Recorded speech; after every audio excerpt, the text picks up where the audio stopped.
Good morning, everyone. Good to see you all as usual. Welcome to this press briefing. As we had a lot of requests over the last 3 or 4 days about drones and OBS, and I promised Yanis we thought we would bring him here today to discuss that, because I know you have a lot of questions. So thank you, Yanis, CEO of OBS, for those who don't know. So we'll come on to that later. Just quickly, medal events, 14 sessions, 8 medals today. A couple of quick broadcast figures. Good day for NBC. Their programs, Prime Time in Milan and Milan Prime. 42 million average viewership, highest since Sochi.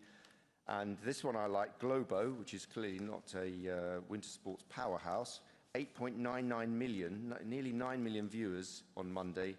For the ski jumping, which I think is, someone was talking the other day about countries that aren't into winter sports getting into winter sports. So there you have quite a good example. We will, as ever, take all of your questions. I guess there's probably 1 or 2 other issues. I don't know what they might be that you might want to talk about. So, Luca, over to you.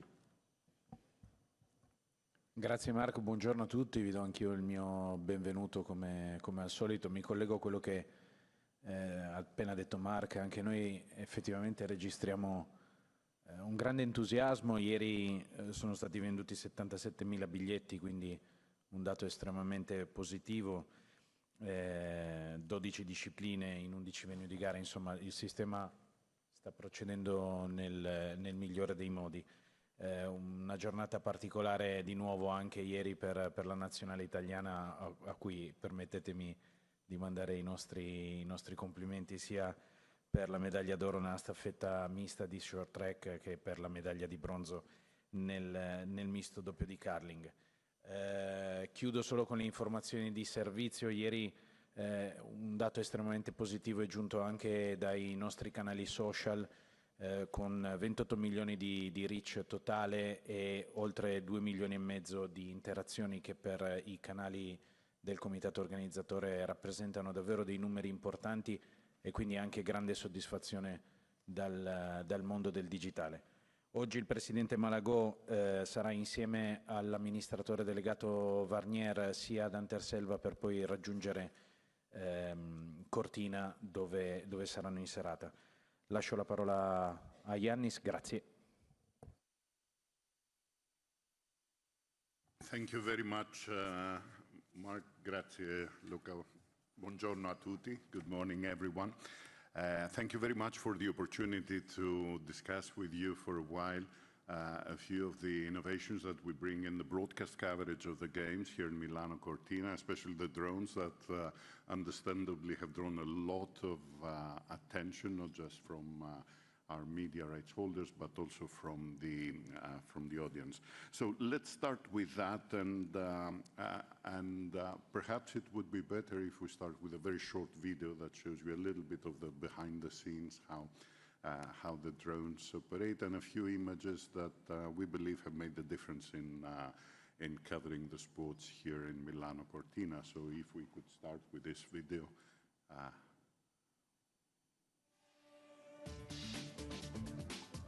What really is new is that all these systems are equipped with proper professional broadcast gear.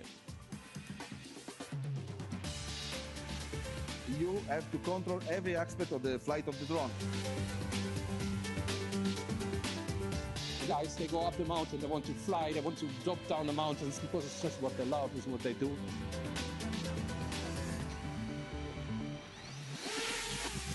I don't know at the moment any other event where you can see up to 50 drones with those cameras, transmitters, also with a camera control.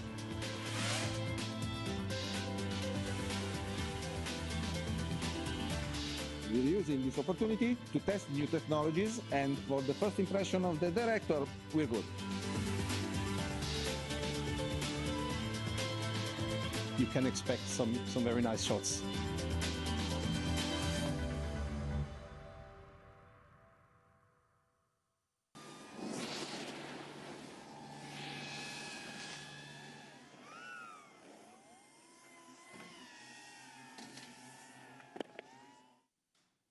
So these are just some of the images that I'm sure many of you have seen. Allow me to start with a very general approach, how we see Olympic coverage. We all need to understand that in the Olympic Games, almost half of the audience, probably more than half of the audience, are not sports fans. They are not following not just the specific sports in general, they don't often follow sports. They are what we call in media casual viewers. And this is part of the value and the beauty of the Olympic Games, that it becomes the showcasing of all these sports. So it's a unique opportunity for athletes and sports beyond the 2-3 extremely popular and commercial sports to get a larger audience, to get exposure to a larger audience. That means that for us, it's not sufficient if we simply do a very, very high quality coverage for the sports fans, for the ones who already know the rules of the sports, the stars of the sports, and so on. We have a very short period of time to make the sports understandable and to make them attractive. This is a big entry point for people, and especially younger people, to sports. And this is why the editorial approach we take to sports always is related to bringing innovative ways of weaving into this narrative. For a dedicated sports fan of the sport, you know, even if they watch a coverage with 2-3 cameras will be enough because they're interested in what happens, who wins, and so on. For us, it's not. We need to make people get attracted, get engaged with the sport.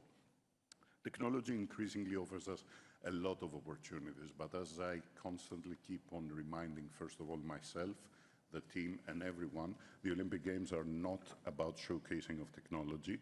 It is about finding the most engaging ways of telling the stories of the biggest athletes in the world in the most efficient way possible. One of the opportunities we have seen during the last years is the development in the technology of drones.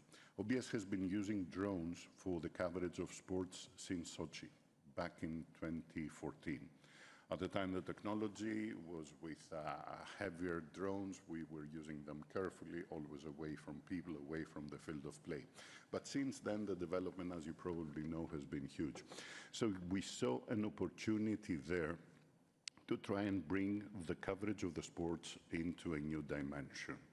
We believe, and especially for some of the winter sports, it was a great opportunity to really show and make people feel what it is actually practicing these sports at this level. So getting very, very close to the field of play. And with this new generation of drones, what we call first-person view drones, FPV drones, we have this opportunity. These drones are very small. They are, this is more or less their size. They are usually around 250 grams. Bigger drones are bigger. And we are using 15 of them for the coverage here. Many of these drones have been specifically modified for the coverage of specific sports here.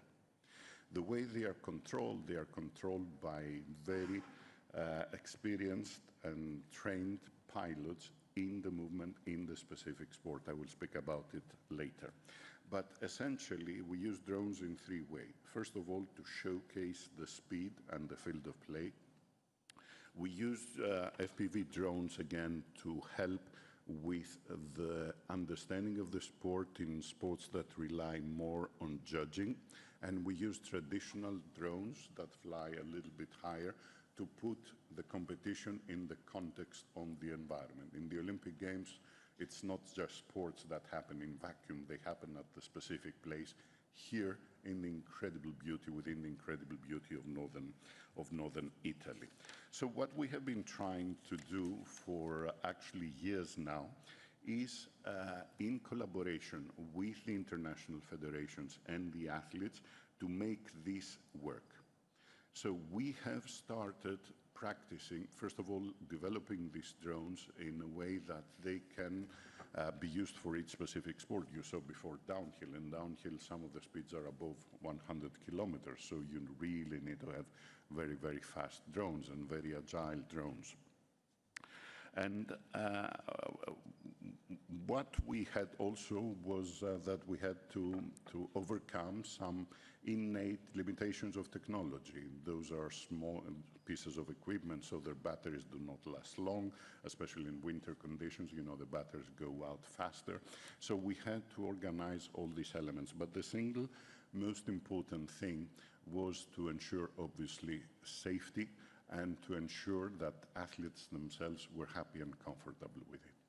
This is why for every single sport where we use them, and we use them more or less in every sport other than figure skating, curling and hockey, where they don't make particular sense.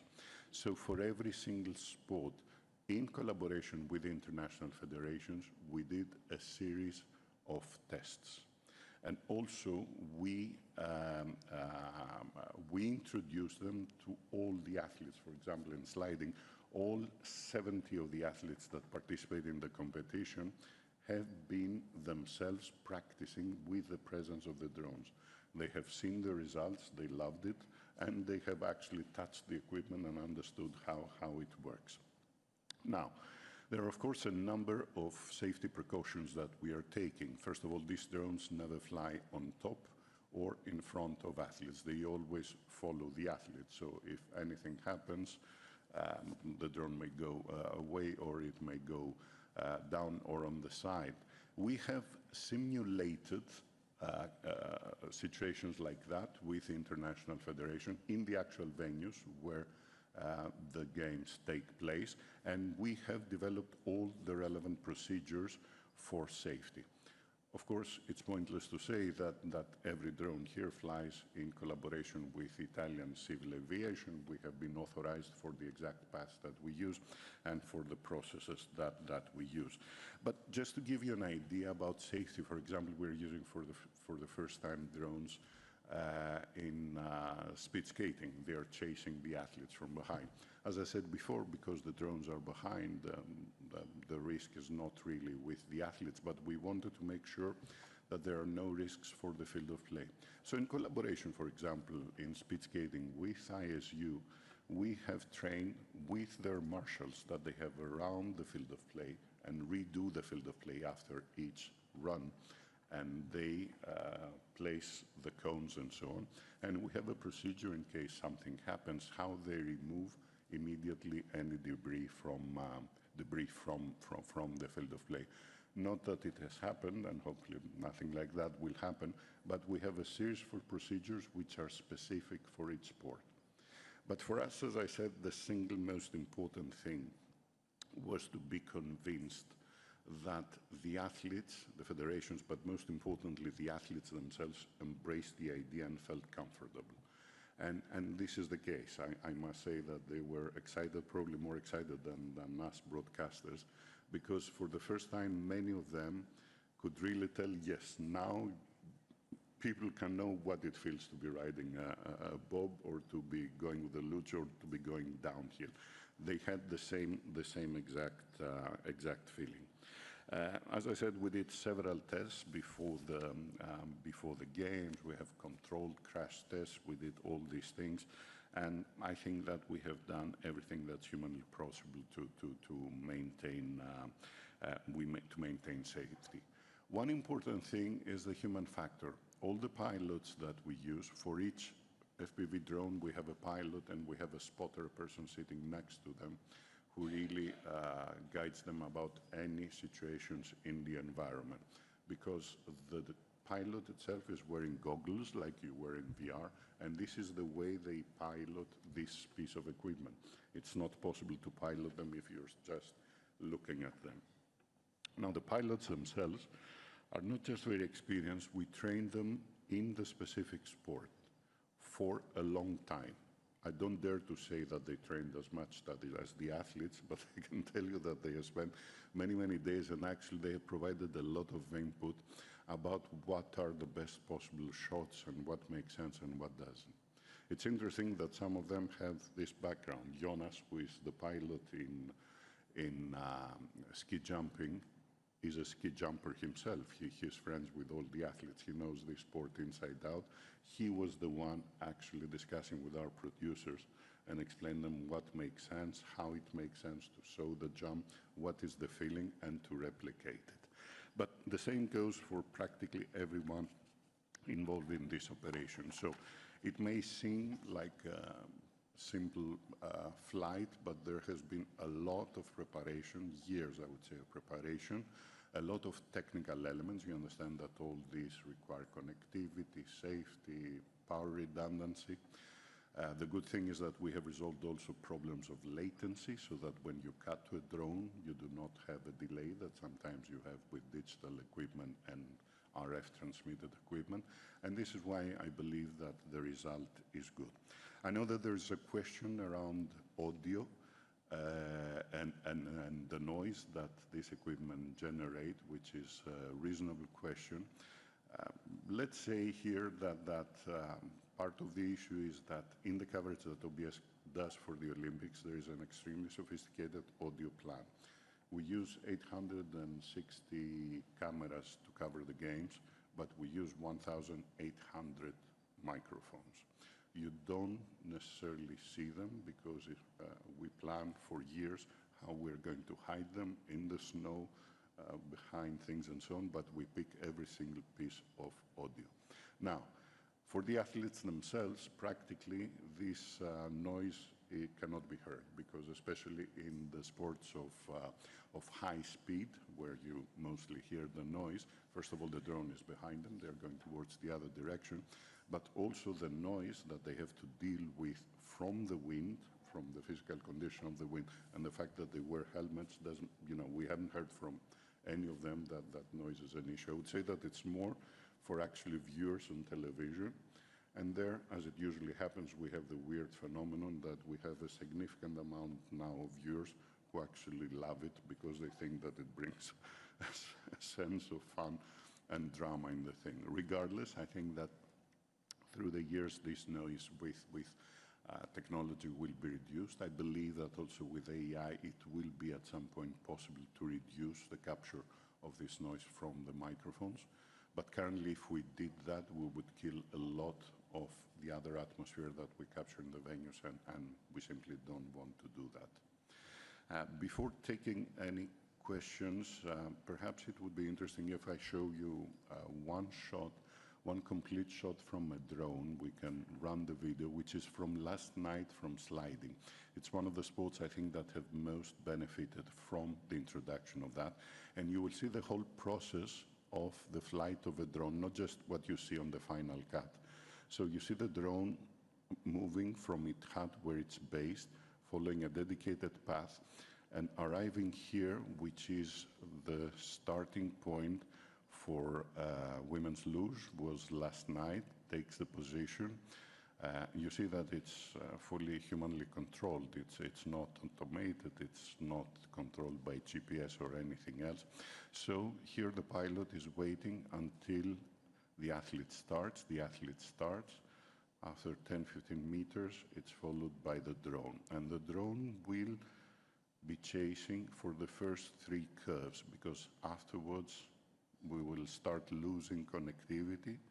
And here it moves away, and the director has cut to our steady cameras. It follows this dedicated path and goes all the way back to the hat of the drones, to the welcoming hands of its dads. So this is how the whole thing works. Happy to take any questions if you have. Thank you, Yanis. Fascinating. We've got lots of time for all your questions. I'm sure you have many other questions. If you have ones for Yanis, maybe get them in now, because, yeah, gentleman over there, and then we will go to the other questions, by all means. Buongiorno a tutti, Yanis. I'm Andrew Castellum from Sports Illustrated. Drones and the way they're used today have a lot of implications. One of the more positive ones is nature photography. And I know you mentioned that drones have been used quite a bit in the past, but I wanted to ask you why this Olympics, and why, especially with the stunning backdrop of the Dolomiti, it feels poetic and it's catching a lot of attention. So I wanted to ask you on the relationship between why these games and drone photography now is having a moment? In a sense, you have answered also half of the question. I mean, this backdrop, this incredible backdrop of these games, it's something that really is pushing you to find ways to bring the sport into its physical surroundings. But that's not the only reason. As I said, we started working with drones very early on, back in 2014, and we had been doing work before that. Before we use anything in the Olympic Games, we want to make sure of two things: that we use a technological innovation only if it adds to the story that we're telling, not just to showcase technology, because this is terrible, especially in the density of the games. If we simply started flying around drones and showing randomly things, people after the first day would get sick of it. They would say, okay, we have seen that, no more. So for us, it only made sense if editorially it could be integrated in the story we are saying. And this is why you see in every single sport, there's a very specific design of what we cover with the drones. The second thing is we wanted to make sure that the technology could really support that, so we could achieve safely speeds like some of the athletes do. A few years ago, this was not possible. That the drones are agile and moving brightly enough in order to be able to achieve what we want. And also that we had familiarized the international federations, the technical officials of the federations, and most importantly, the athletes themselves with that. We didn't want this to become a factor affecting them. We wanted this to become a factor enhancing. So this is a process that actually started before Paris. You know, we started already since that time. We had in our minds to do it. We already have in our minds more or less what we want to do in Los Angeles and where we hope technology would be at that time. But sometimes it takes a lot of time, and to introduce, and especially, you know, some of these sports in their normal competitions, they have, you know, they're being covered with, I don't know, 6, 7 cameras. Here we have a much more comprehensive coverage. We need to integrate all these elements. It takes time and it takes familiarization. We don't want to surprise anybody else. Drones is just one element of the things we do in innovation. You have seen the 360 degrees replays, the stroboscopic we're doing, the insertion of data. All these things seem quite simple when you finally see the ultimate product, but you have to go, you understand it yourself, being a photographer, through all this process of solving the little problems and making it safe. So yes, I believe we will go deeper. I believe there's incredible opportunities also for some of the summer sports in Los Angeles. And by that time, we'll have come up with other ideas as well, I'm sure.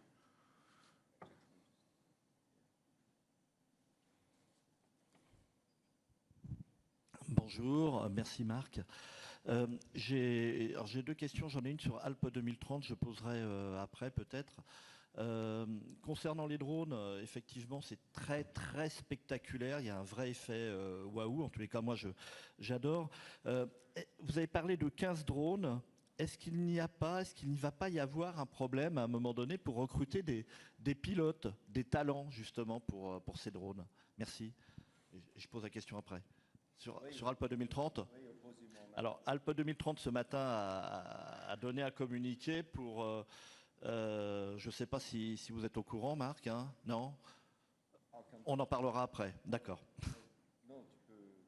Alors, ils ont communiqué sur le fait que le directeur général allait sans doute être dégagé, enfin sortir. Donc je voulais savoir si le CIO a participé hier à cette réunion et connaître la réaction du CIO. Merci. Merci pour la question. About pilots, as I said, we use 15 FPV drones that do require so much specialized pilots. We use another 10 more traditional drones that say, wait, they're also piloted. Whether we will be able to find. I think that overall the drone technology is one of these technologies that's being hugely embraced by young people around the world. So I'm sure that there will be a generation of people, you know, that there are also competitions for drone pilots. It's becoming a sport in itself. Where myself, I see a huge opportunity is what we are trying to do, which is actually to be using and encouraging athletes when they transition into other professions when they finish their careers to start becoming pilots. They're all young people, they are digitally native, it's not very difficult. So what we have done in one or two sports, I would like to see this happening more and more. So actually have old athletes with the intimate knowledge of the specific sport to be playing that role, and as a matter of fact, guiding and enhancing the ideas of our producers. So I believe that we will be finding enough. I believe these techniques will be implemented, will trickle down to other events. I hope they do. It's great, but they need to be done with the same care and attention as I hope we're doing here in the Games. Yeah, I literally, as we were coming into the press conference, I saw the wire drop on Alpes 2030. At this stage, I can't really add anything. You've seen the statement that's there. What I would say is our sole objective is to deliver successful games in partnership with them, and obviously we are in constant close contact. So yeah, we can give you a kind of a broader statement later, but I think the statement which came, I think, at 5 to 11, you have to read it and take it for itself, and we'll come back with a fuller statement later if that's okay. Yeah, just here in the front. Oh, okay, yeah.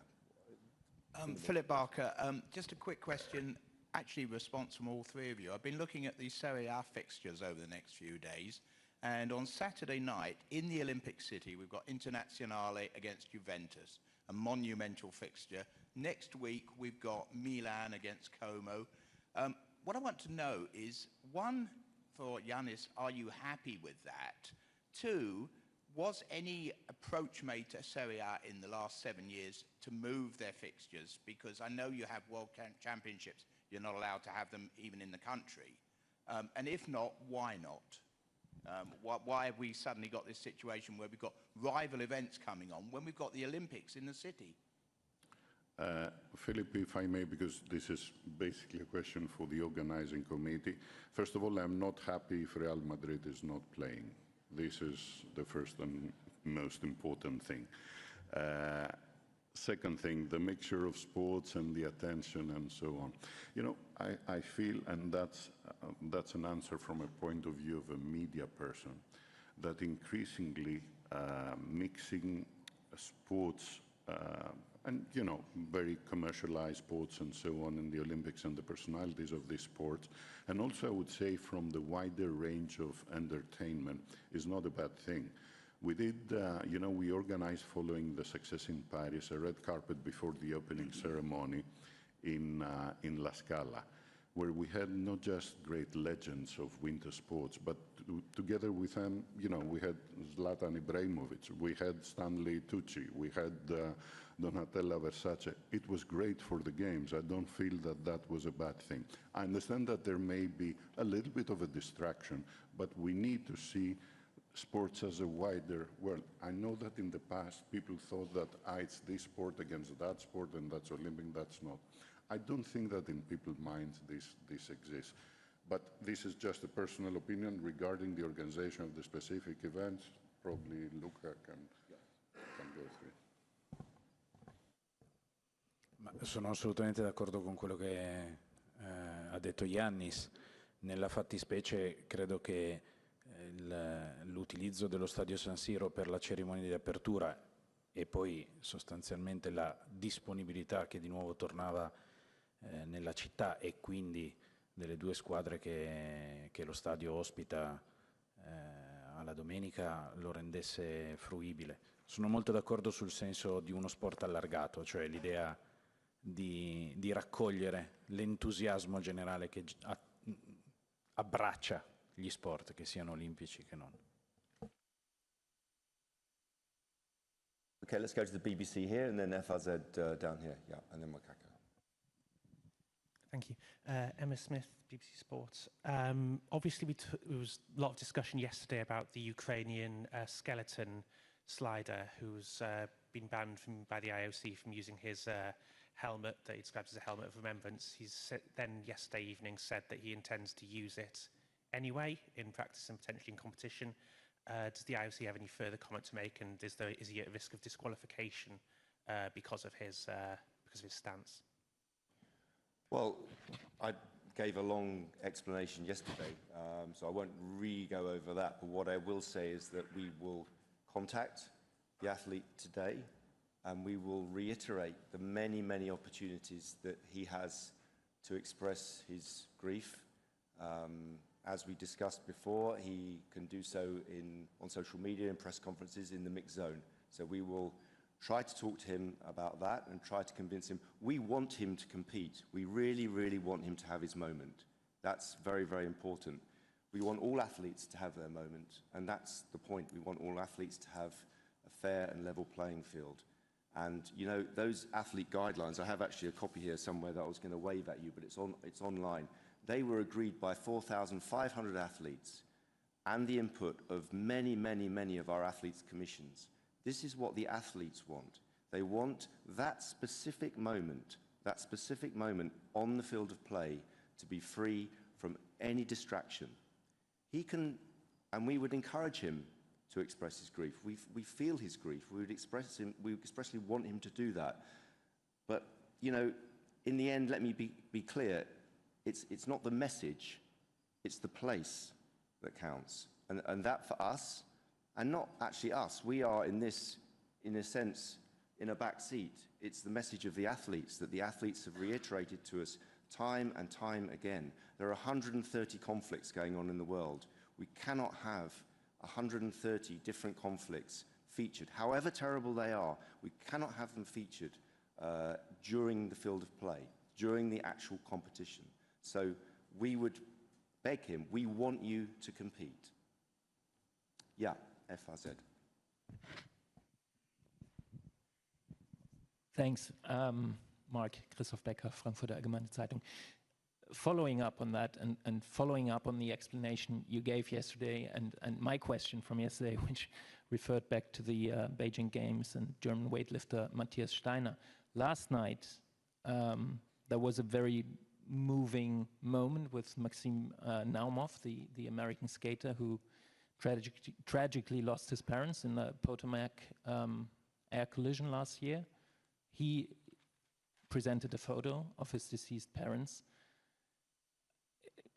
Just to understand, was this something that is within the adapted scope of what is allowed under Rule 50, or technically or legally speaking, it's not allowed, but obviously because this is a very emotional and frankly very human gesture, this is something that's being ignored or just taken into account, and then life goes on. No, I mean, as you said, this is a very emotional, very human, spontaneous gesture, and I think everyone would understand someone who has lost their parents in such a tragic way. In a sense, it highlights what we're saying, because this Ukrainian athlete, Heraskevych, he can do the same. He can have his helmet, he can show his helmet, he can walk through the mixed zone, he can talk to people, and actually also, by the way, we have loosened the rules. We are offering him to also wear a black armband to commemorate his friends and colleagues who've lost their lives. But actually, the case of last night actually makes what I'm saying even stronger, in the sense that we see that as a way forward. That he competed, the athlete competed, and afterwards, okay, there's some discussion about where it took place, whatever, but afterwards, he expressed spontaneously a human emotion. And I think rules will never exactly work for every single case there is, but I think you can see a very clear difference, and something, again, that we would really urge this athlete to do is express your understandable grief before and after the competition, as this skater did so eloquently last night.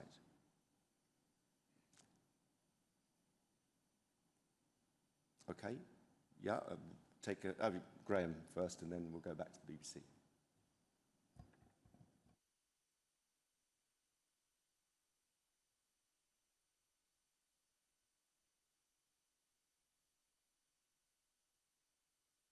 Thank you very much, Mark. It's a question for you and one for Luca as well, if I can.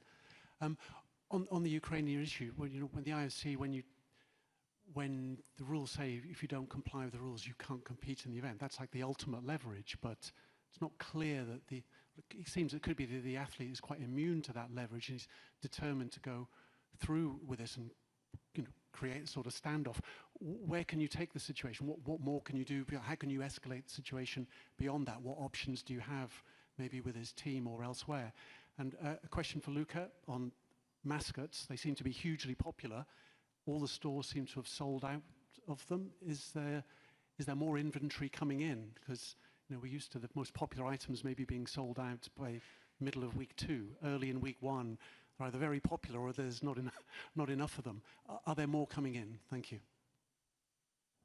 Yeah, so from my point of view, I mean, I think we don't really want to prosecute this conversation in public if we can help it. We need to give you our reasoning, which we think is a very good and compassionate reasoning, but I think in the end, as you said, it's human, and I think the way that we hope that we can deal with this is on a human level, is hopefully for people, maybe fellow athletes, but we will have conversations with him to try to explain that actually it's in everybody's interest for him to compete and for him also to be able to say what he wants to say. So I'm not saying that we have a solution, a ready solution for this, but I think here it's better for people to talk to people and for human interaction, hopefully, to win the day. Luca, your question on mascots, I think. Stiamo dialogando con tutti i nostri fornitori assolutamente, quindi ci sarà materiale, ma direi che è la dimostrazione più concreta che il comitato organizzatore possa dare del grande entusiasmo che stiamo respirando tutti quanti insieme, il fatto che anche gli official store siano stati così positivamente invasi di nuovi acquirenti.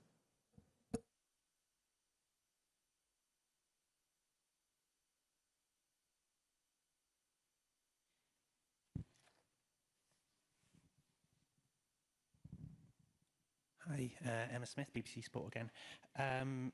Obviously, this is the most gender-balanced Winter Olympics ever, I think. Gender-balanced? But there is obviously one discipline where only men compete, which is the Nordic combined. What is the reason for this, and might we see in the future a women's event of this in future games?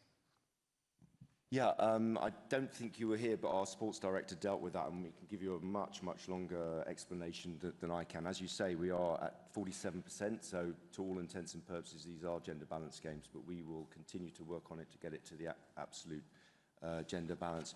On Nordic Combined, we are taking a look at it here. I think the explanation is that the participants in Nordic Combined have largely been from a very, very small number of countries, and that the idea is that it needs to be, like all sports that work at the Olympic Games, it needs to be more universal and it needs to be strong in both genders. And I think we will take a look at it here with the male, and we will take a look at the sport, and we will take it forward for the next Winter Games. Sorry, yes, Wakako wanted a question. Yes, down here, please.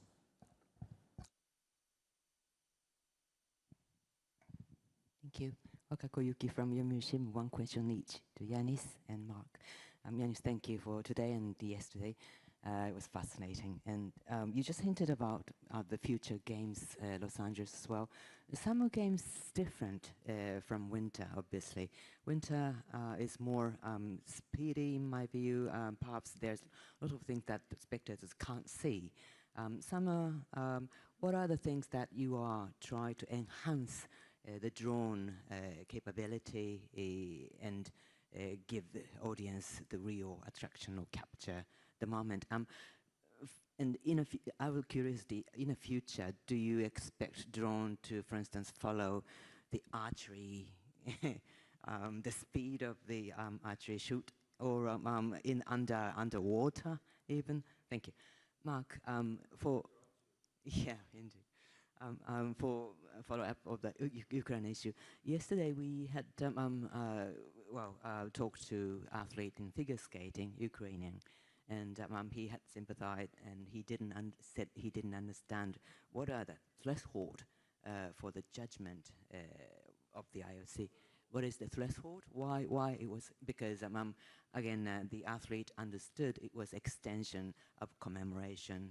He had his dear friend, things so forth, and in a way, could you explain to us what are the definition of the rules, or how you would judge? Is it the way that it was displayed outside? For instance, if it were inside the helmet, like some other Japanese athlete did with their deceased relatives, is it okay? Or, things so forth. Thank you.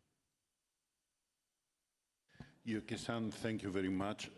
Of course, for every sport, you have to think and imagine what would make sense. And yes, there are a number of summer sports where it wouldn't make particular difference if we use drones. It would be a forced thing. But still, there are many sports and disciplines in the summer edition of the Games where one can imagine an intelligent use of drones. Runs like marathons. Surfing is clearly one that can benefit. A lot of sports like that where we need to think. As I said before, it's important that what we do and what we design to make editorial sense. You are speaking about archery and following the path. This wouldn't make sense because what would be captured in less than a second that lasts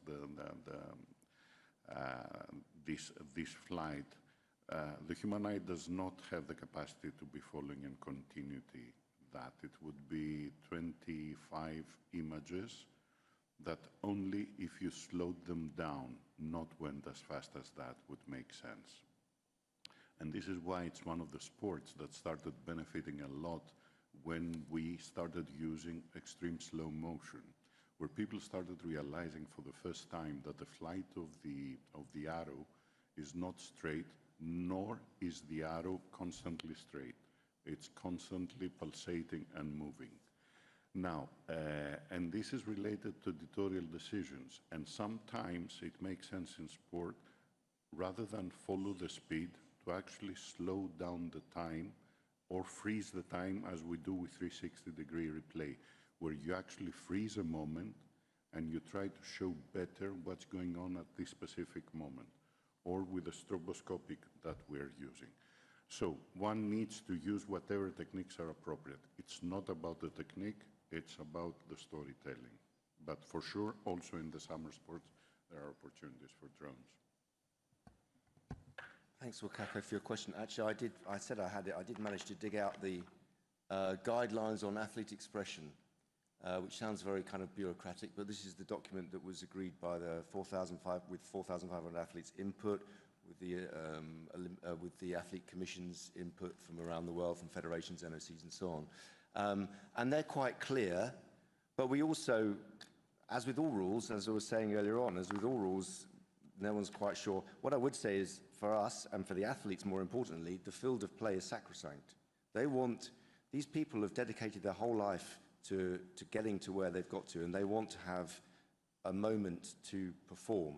So they all agreed that they would, if you like, give up their rights and have a field of play that was even for everybody and free from interference. And that is the fundamental. When people have specific, because obviously there are specific questions, wearing something in the helmet would be fine. I can see no problem with that. They can come to us. They can actually come to us, and we will look at, through the chef de missions of the NOCs, we have this all the time. We actually have a group where we look at requests and we grant requests. In fact, I think I'm right in saying off the top of my head that an athlete has already been given go ahead to wear an armband in mourning for a relative, I think. So yes, there are cases that need fine-tuning, but the fundamental principle that the athletes have asked us is protect the field of play. Okay, oh no, yeah, gentleman at the back, just here.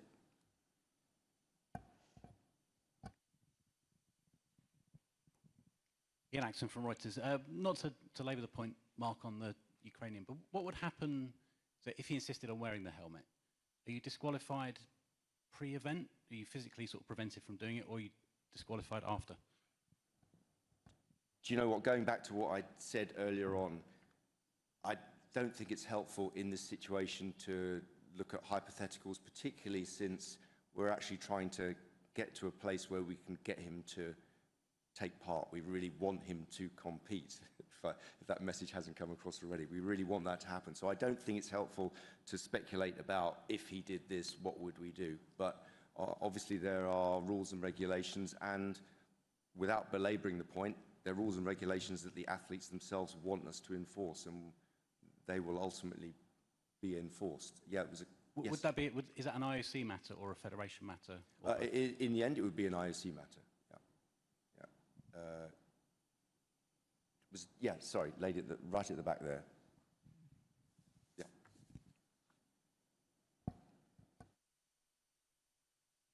Hi there, Heather Butts with CTV National News. A few Canadian speed skaters and an American speed skater have raised issues with the ice conditions on the short track, saying that it's too soft, they're falling. Is this something you're looking into? Was it perhaps the right decision to hold figure skating and short track speed skating at the same venue?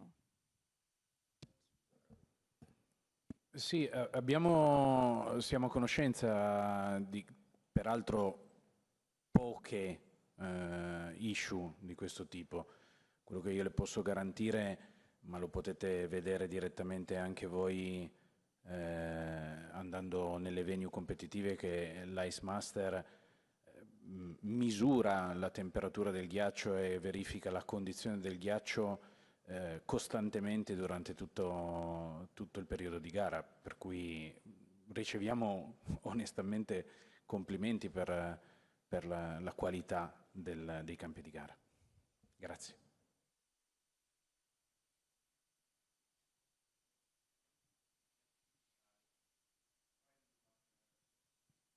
Pete, for Yanis, I think. Thank you. One for Yanis for the full set. OBS, what you do at the Olympics, obviously a great showcase for what OBS does. I think there was discussion last year, maybe was it during the election campaign, about OBS doing more work outside for maybe World Championships, for other IFs, bringing the same sort of level. Maybe that's quite an expensive proposition for a lot of IFs, but is that happening? Can you do this for other sports, individual World Championships? Listen, OBS was specifically created back in 2001 in order to make sure that in the Olympic Games we will have the best possible coverage for our media rights holders and for the whole world, and secure the quality of this coverage. This was, on the other hand, a very big relief for the organizing committees, that until that time they had the responsibility to organize the Games, the biggest event in the world, and organize the biggest production in the world, which was very difficult. So the IOC assumed this responsibility operationally, but also financially, which I think through the years has been one of the fundamental, how can I say, optimizations followed. Obviously, for us to do the coverage, we develop techniques, and we try to be very, very efficient and maximize the quality of the coverage of each sport. We're happy to see that many of the things that we do in the Olympic Games later on trickle down to the coverage of other sports. Also, we are constantly following other sports and see what we can learn and what we can do. The discussion about whether OBS could do other events. OBS has been created at the service of the Olympic movement. So if the IOC at some point and the movement sees value in that, it's true that many times we discuss with federations about their championships, come up with ideas. We are part of the movement. So if at some point the wider movement, the IOC decides that this is a meaningful way in which the IOC can support, of course, OBS will be prepared to do it. Now, each event needs to be measured for what it is, and the resources that you can allocate, and the level of coverage and so on. But there's no doubt that there are fundamental efficiencies that have been created, both on the OBS side and on the OCS side, which is the digital part of us, where I think that every sport now derives much more value than they could ever get by themselves, because of the investment the IOC has made on the digital front. Olympics.com now is one of the most successful sports platforms around. Last You know, we have already 80 million unique users for the games here without even carrying the coverage of the games. It's all about sports and athletes. So the benefit of that. Yes, we do look at it holistically. The team of OBS and OCS are committed in the movement. If there is this need, of course, we will do it in the appropriate manner. You cannot be doing Olympics every week, but yes, there are ways of doing things. Okay, we're going to take the last question from the, thanks, Yanis, from the front here, from the mountains. Also to Yanis, it's just a clarification, please, on the drones versus the cameras. Lindsay Schnell from The Athletic asked, are the 15 drones that you mentioned, and I think you said 10 regular drones as well, part of the 860 cameras or on top of, and therefore what is the total number, including drones, of OBS cameras? The cameras that we use, if the count is correct, is around 140. I hope that they don't hide anything from our finance department. And it's around 1,800 microphones. We are paying equal attention, I could say, to audio for two reasons. First, because audio does create an emotional environment that sometimes even visuals cannot do. So this sense of immersion is very much enhanced. It's something that sometimes is overlooked in sports, but it's hugely, hugely important. And second, because I have this fixation with music and audio myself, so I always go there and tease the team. So from the three microphones up here, no, I was just about to say goodbye. One more question then, right at the back there from CGN. Yeah. Sorry, thank you, Mike. A question for Yanis, question from CMG. I'm wondering, are these drones, where are these drones made? And are they specially developed for broadcasting? And also I'm wondering, are they available on the market? Thank you. Can you please repeat the first part? I'm not sure Where were they made and are they available? These drones come from different... Where are these drones made? And also, are they developed specially just for broadcasting? Are they available on the market? These drones, some of them are commercial type of drones, so commercial. They are professional drones, but can be sourced. Some of them are modified. They come from several different vendors, but for this question coming from CMG, there is no doubt that China is one of the major players in the development of drones around the world. Companies from China deliver some of the best, more advanced technology that there is, and obviously we use them. But they do not come from a single provider. And as I said, we have worked in slightly modifying some of them. We would always be looking into the market for whatever can fit their needs. Okay, thank you very much. We will be back same time tomorrow, at least Luca and I. So thank you, Yanis. Cheers. Bye-bye.